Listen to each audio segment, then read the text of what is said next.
Hello, everyone, and thank you for tuning in to Under the Covers. Today, October 14th, there will be an eclipse, so that'll be fun to watch. Anyway, since it's October, I will be reading a scary story. So, since these stories are pretty long, I will be only reading one. In next episode, I'll be reading the second one I've planned. Anyways, let's get this started. This first story is from r/Horrorstoriez, posted by user Eurydice, posted about a year ago, called The Chatterbox. She died very suddenly, though none of us could have known what lay inside of her. Her name was Kimmy Yugen, and she was from Korea or Singapore or somewhere like that. We never learned much about Kimmy. Her family didn't speak very good English, and though Kimmy spoke it well, enough to understand lessons, we tried to befriend her, but Kimmy was shy, and I'm ashamed to say that we took to bullying her. We were elementary school girls and extremely cliquey. Kimmy was an outsider. She wore strange clothes and didn't speak like we did, so we made fun of her for it. Most days, she'd just sit in the back of the class and sat in the pavilion at recess and said little to anyone. When she died, it was a surprise to everyone. Kimmy lived near a small apartment complex in not-so-great part of town.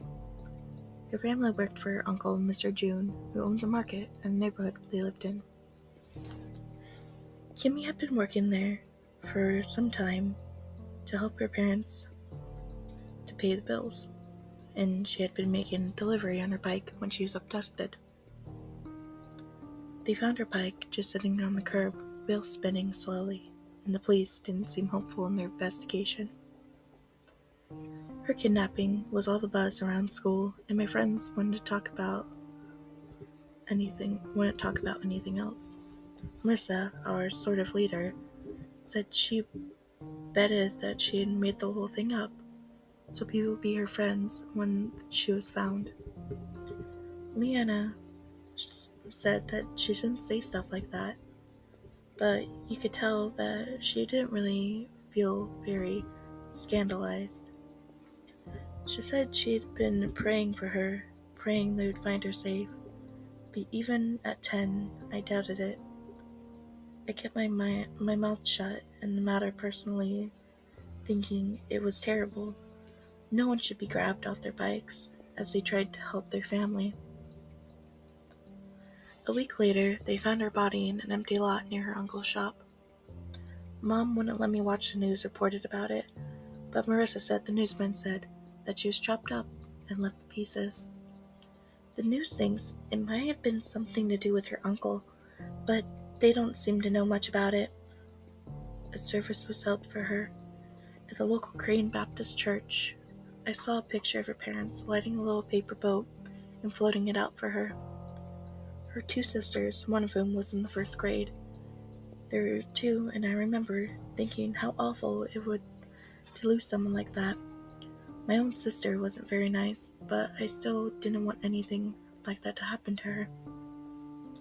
A few days later, Mrs. Hurd stopped me as I was going to recess and asked me if I could put the stuff from Kimmy's desk into a box.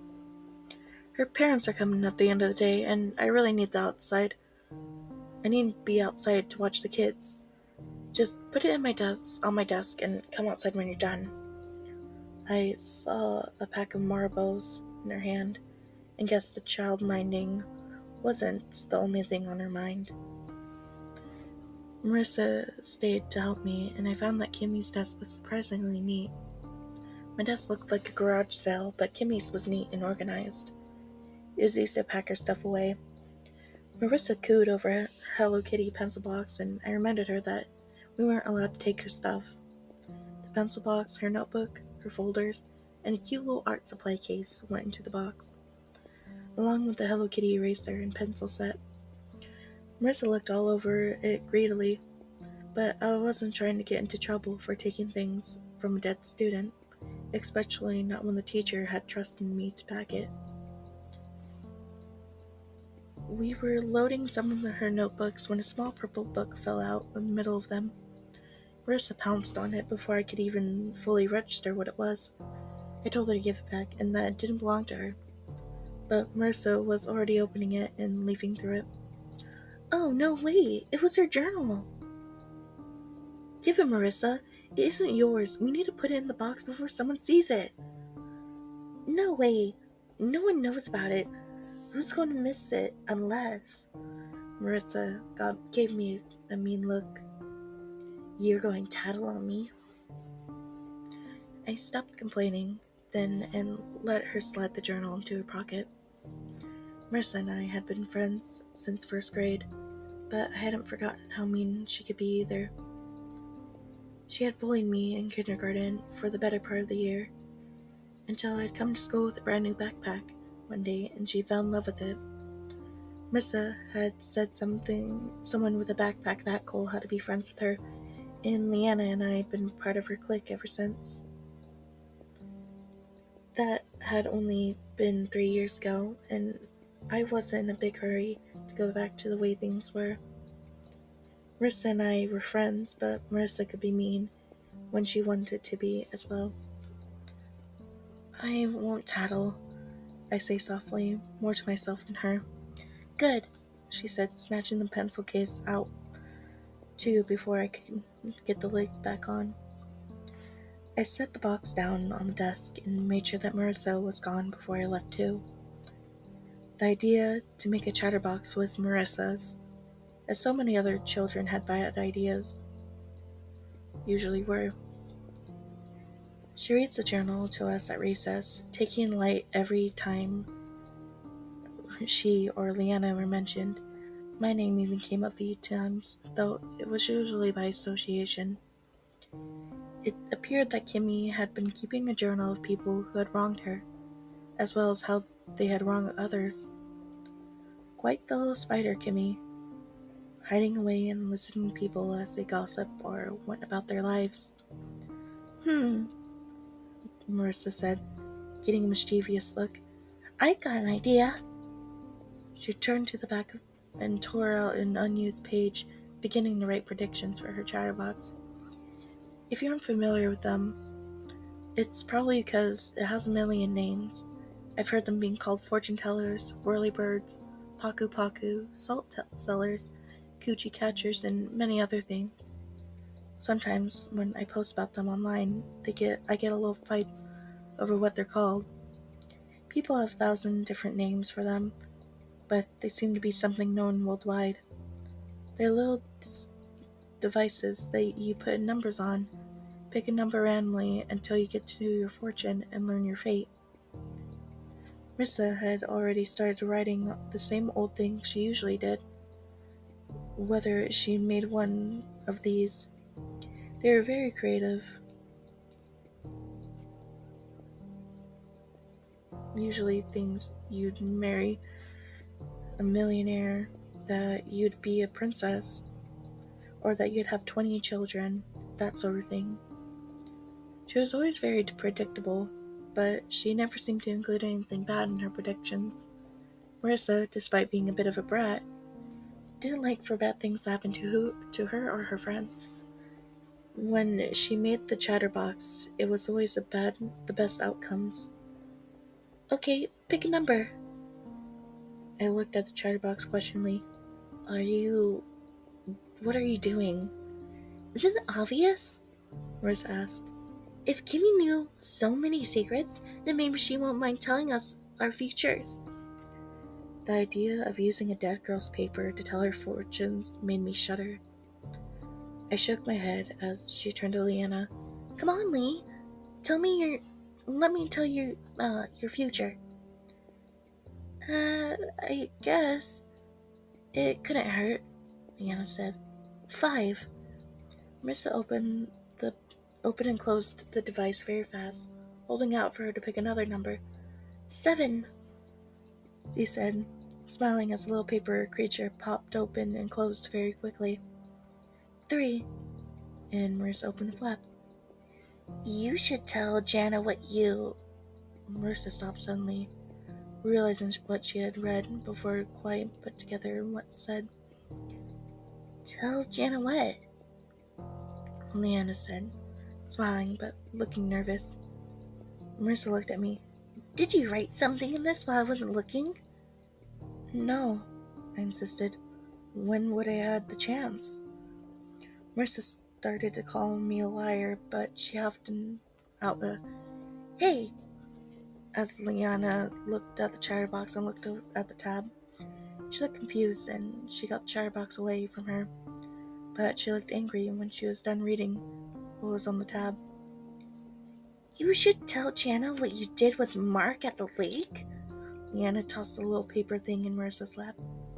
I told you that in confidence. I only kissed him because you said I should. Lee, I didn't write that. But Leanna was already storming off, heading for the picnic tables. Marissa looked back at me, holding papercraft out as I thought, inviting me to take a turn. I don't really want to. It's kind of creepy. Marissa groaned deep in her throat. Oh God, here, I'll do it.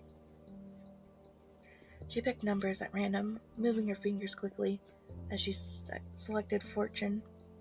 Marissa looked mad, fierce even, but that wouldn't stop her from reading her fortune. Her fortune that Leanna had read had shocked her, as she was interested in finding the ones that had written so she could feel okay again.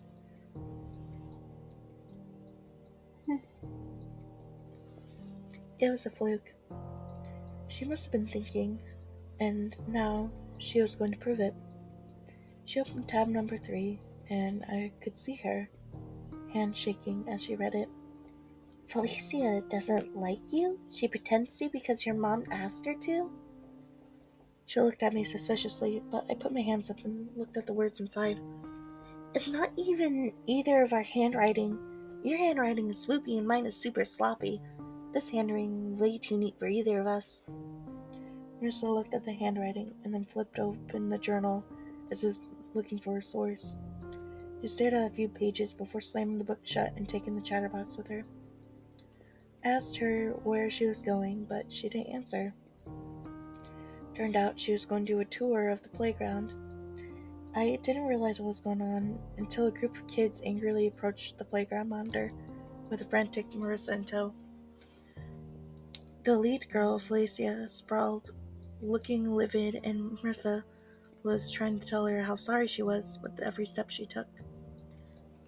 Miss Conway, Marissa was telling lies about my friends and me.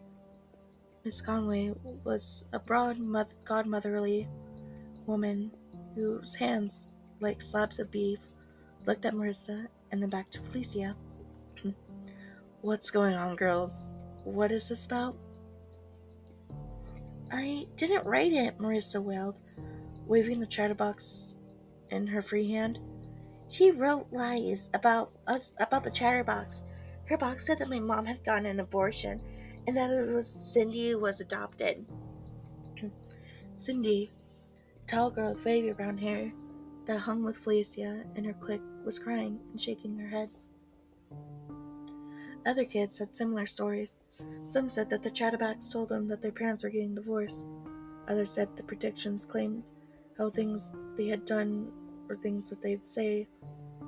One of them even claimed they had told him that his aunt would die later this week and that she was in the hospital with cancer. Marissa, hand me that thing, Miss Conway said, her face growing dour as she listened to a long list of complaints against Marissa. Marissa gave her the folded paper, seeming loathing to be rid of it. She almost cried out in anguish as Miss Conway tore it to pieces. The next time I hear something of this, I'll give you after-school detention. Stop writing lies about people and the rest of you go play. They all disappeared. Marissa, looking down at the pieces of the chatterbox as it drifted into the wind. I hadn't walked up the rest, but it was still close enough to hear Felicia tell her to not expect to go to any of her parties anymore. Marissa changed after that, and it seemed to me that the chatterbox was the only reason for it. For the rest of the day, she just sat at her desk and looked down in her lap.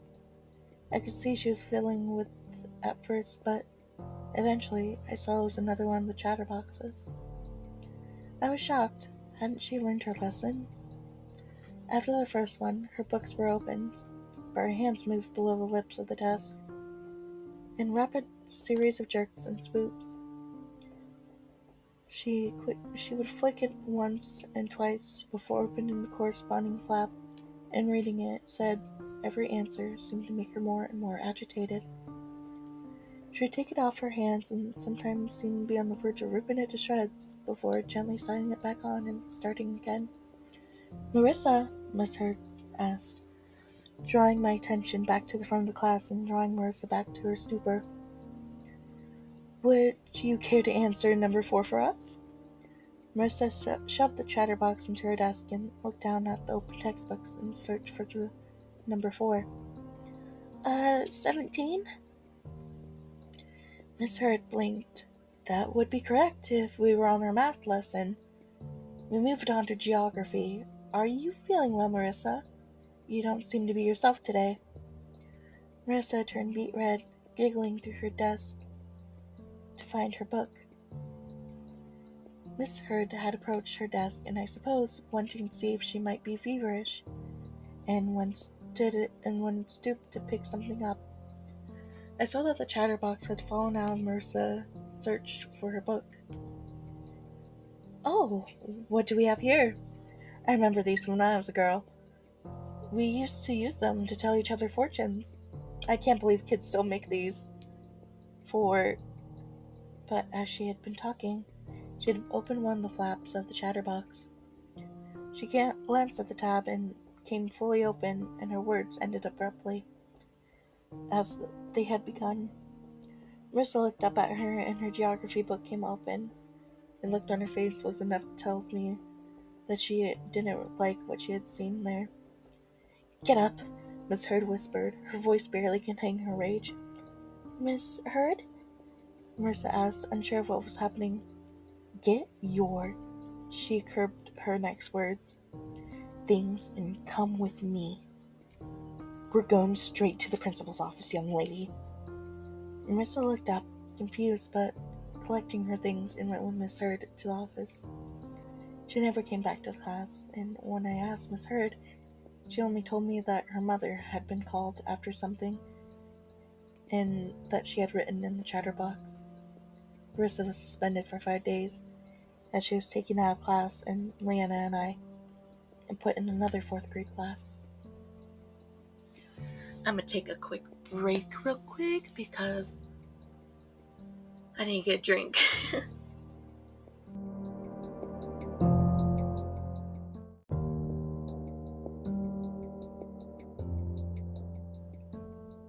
Alrighty, now I'm back and we'll get going again. Alright,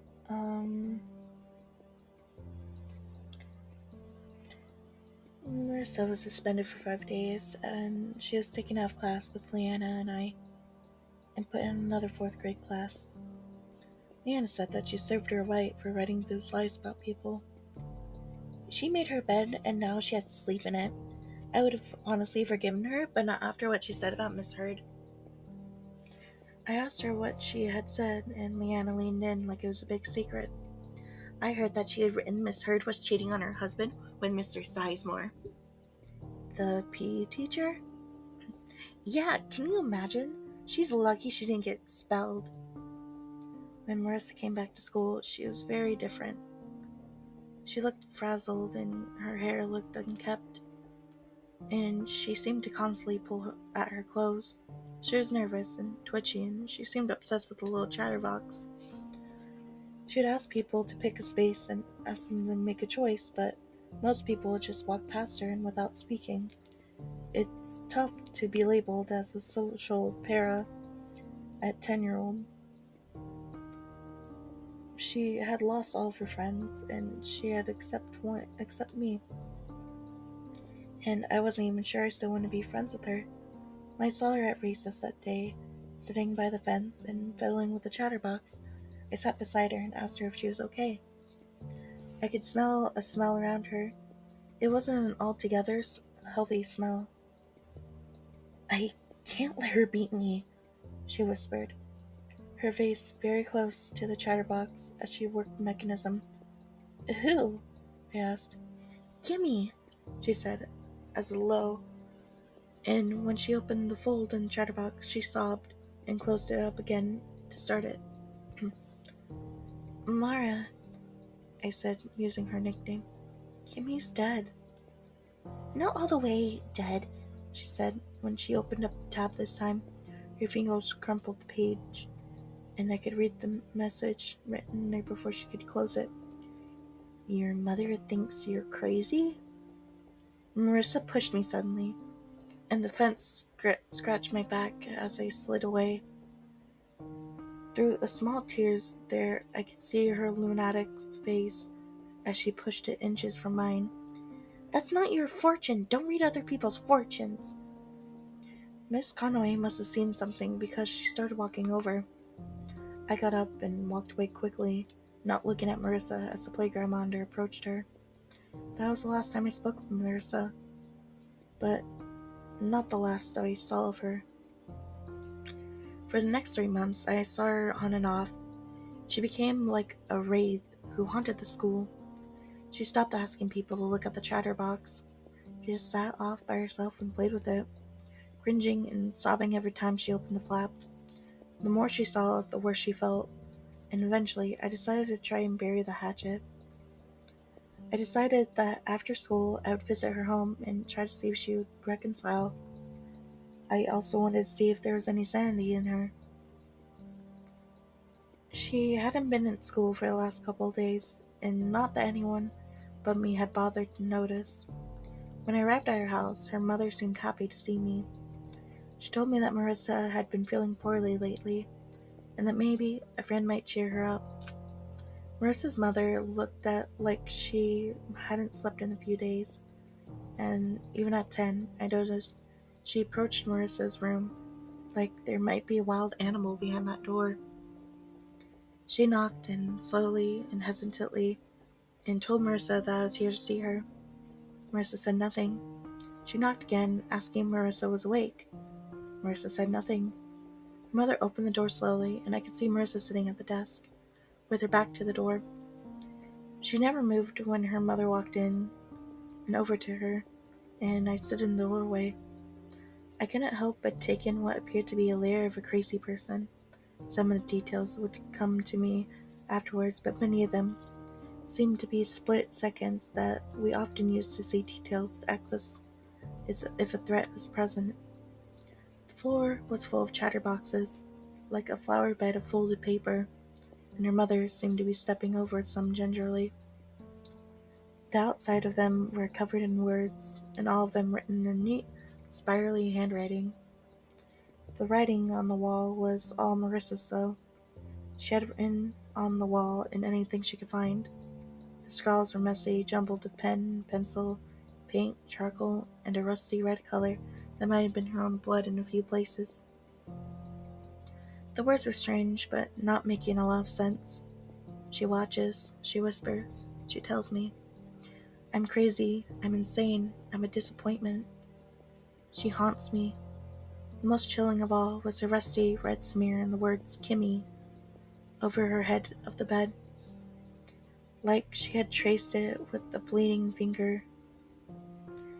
When her mother started to scream, I turned away from the bloody words as if someone had slapped me. She was screaming Marissa's name again and again, shaking the ragged scarecrow that she had become. She begged me to dial 911, and I went downstairs just to do that. The paramedics couldn't find it out, and said that like their heart just stopped, and no amount of CPR or defibrillation could bring her back. As I laid her out on the ground, I could see her face frozen in radius and fear and shock. Looking at the desk, I saw that chatterbox had been taunting me, and that she had been toting around this whole time. It was grimy and covered in fingerprints. But I believe to this day it was the same one that Mrs. Conaway had destroyed all those weeks ago.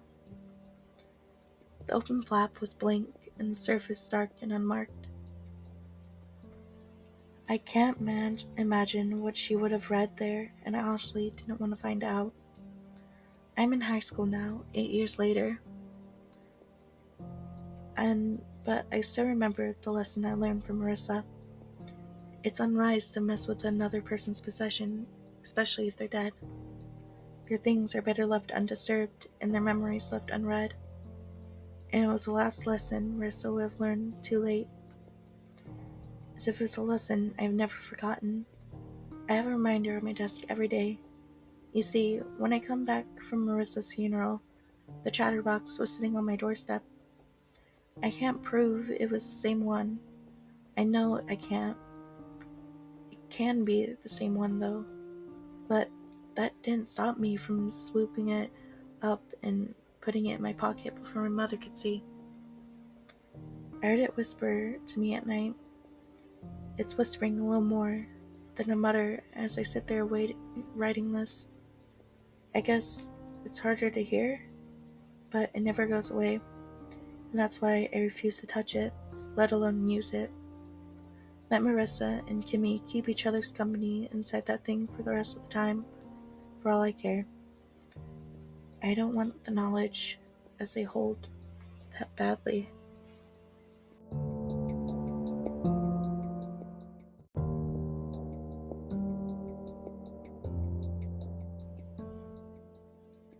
Thank you for tuning in today. Please go follow my Twitter at StarshineCon. Link will be in the description to this story and to my Twitter. Hope you guys have a lovely night, and I will speak to you soon.